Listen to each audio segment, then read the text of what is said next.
Hello friends, I just want to give you a little look at our greenhouse here. It's I'd say about 85% of it's all recycled materials. It's constructed out of steel framing, steel rafters. It has a pressure treated 4x4 outer perimeter base and pressure treated 2x4s for purlins. Right now it's got a semi-temporary 6 mil plastic roof, which is 3 layers, so it's 18 mils with the small cell bubble wrap sandwiched in between for some air space and insulation, you know.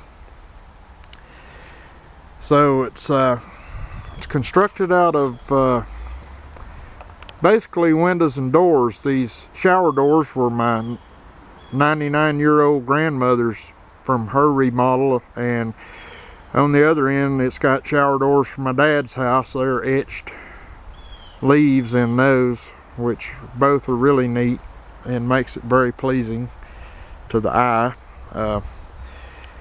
So basically when you're building something like this, your window size and all is going to determine your width and height and all that. So this one worked out to be about 9 foot wide, which the shower doors are 30 inches, so the storm door is 36, so that gave us 30, 60, 96 inches, 8 feet with just the opening. So a little bit of framing, we ended up with 9 feet. The roof is 16 feet long and the structure is 14 feet long, so we've got approximately a foot overhang on either end.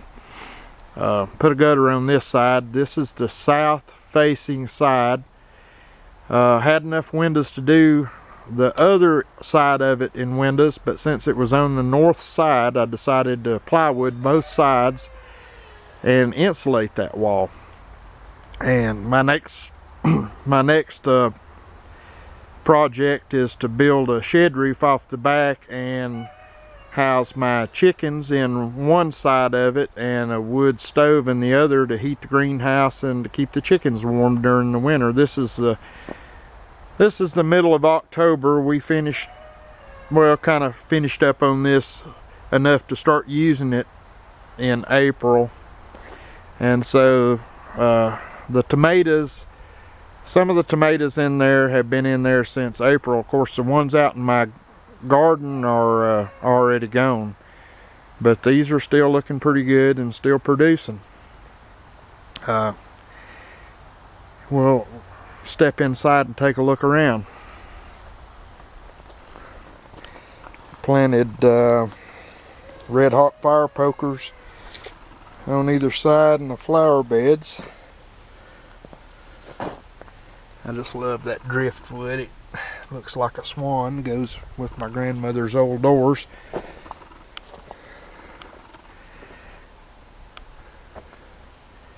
So I found these windows, they on, and I've got the automatic openers that open at 80 degrees to mount on those, but I don't need them right now.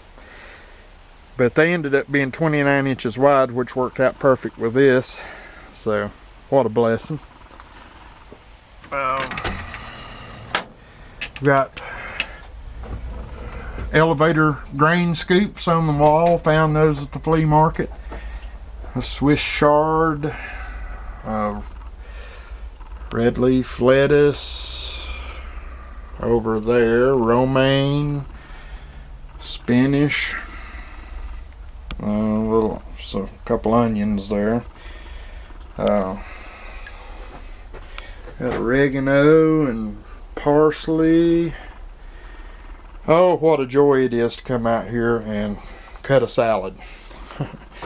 So we're doing some solar banking with the milk jugs, store a little heat during the day. They claim that water retains heat better than granite rock.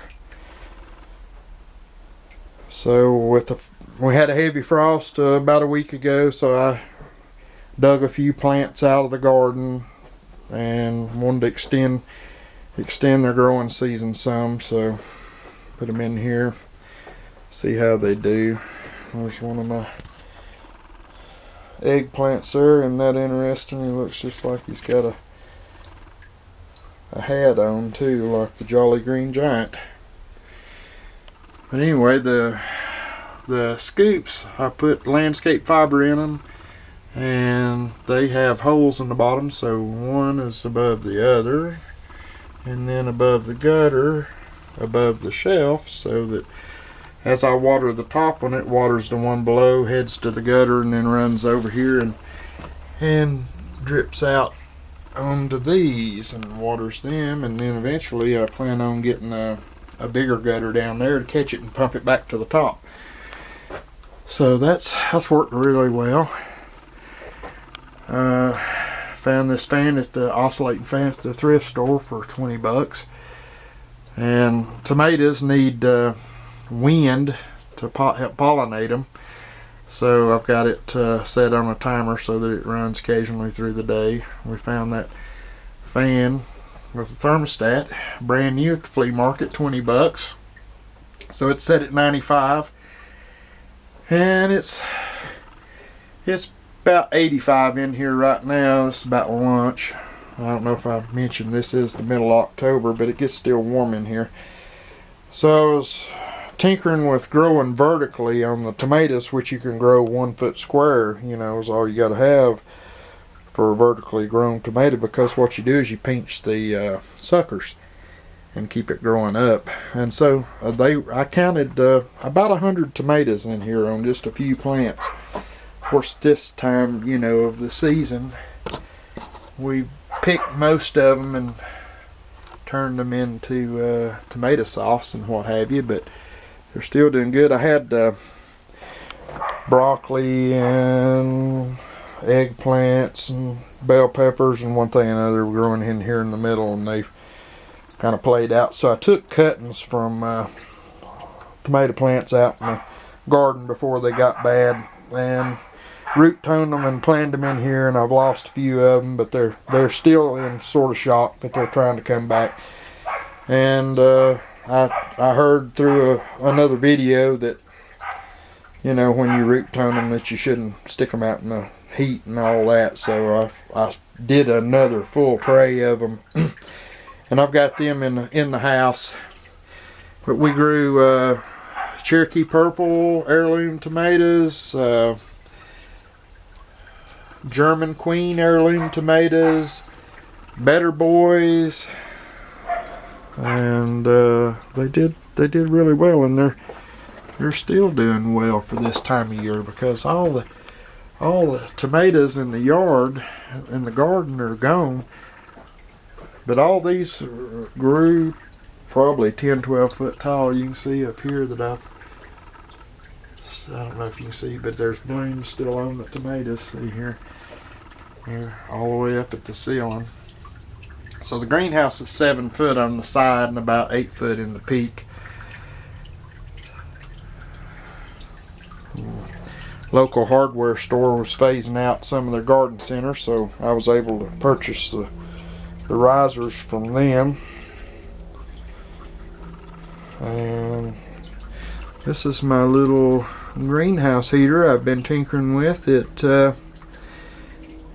actually did really well. When we had some cold nights, it kept the greenhouse about 15 degrees warmer than the outside temperature with a candle. And I was able to measure a temperature of, I believe it was 340 degrees coming off of that candle onto a fire brick that I had right on top of that. So that's pretty good.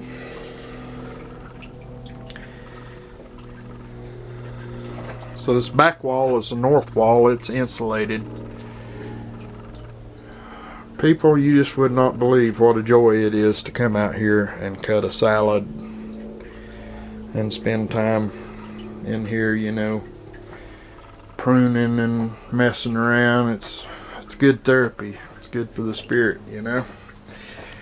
But if you understand what's going on with the food chain these days, I highly recommend that you get into gardening. So this is the BTE style, which is back to eating, and there's a back to eating movie that you can Google or find on YouTube that explains the style, but it's the best thing that's ever happened to me. And so that's how we chose to grow in here, and I dug this soil out and replaced it with good topsoil, ashes from the fireplace, rabbit droppings, which is the best organic fertilizer I've ever found, perlite, and just coiled a soaker hose on top of that. And so all I'd have to do is just come in here and twist this valve right here and let it, you can see the soaker hose down in there in the ground right there, and let it run about 10-15 minutes every morning. And if we had a cloudy day, I wouldn't water them the next day. I'd give them another day, you know. And so then for this other part, I'll just turn that valve right there, and then see, when I water up here, after I water that, it'll drip through and water this one, and then it'll run into that gutter right there and run down there and water that stuff, so that I'm not really, you know, wasting it down onto my plant risers, you know.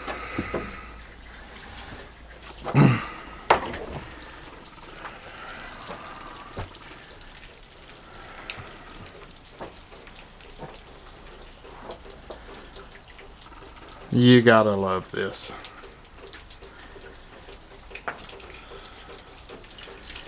So anyway, I think I'd like to build a few of these. I'd love to see everybody have one in their yard, no matter who built it. You would certainly enjoy it. Let's see our raised beds out there.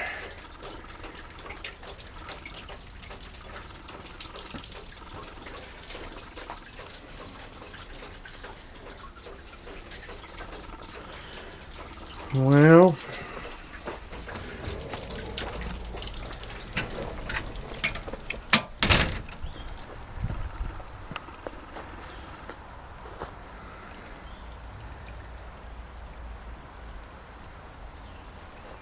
hope y'all enjoyed it. Good Lord willing, we'll see you next time.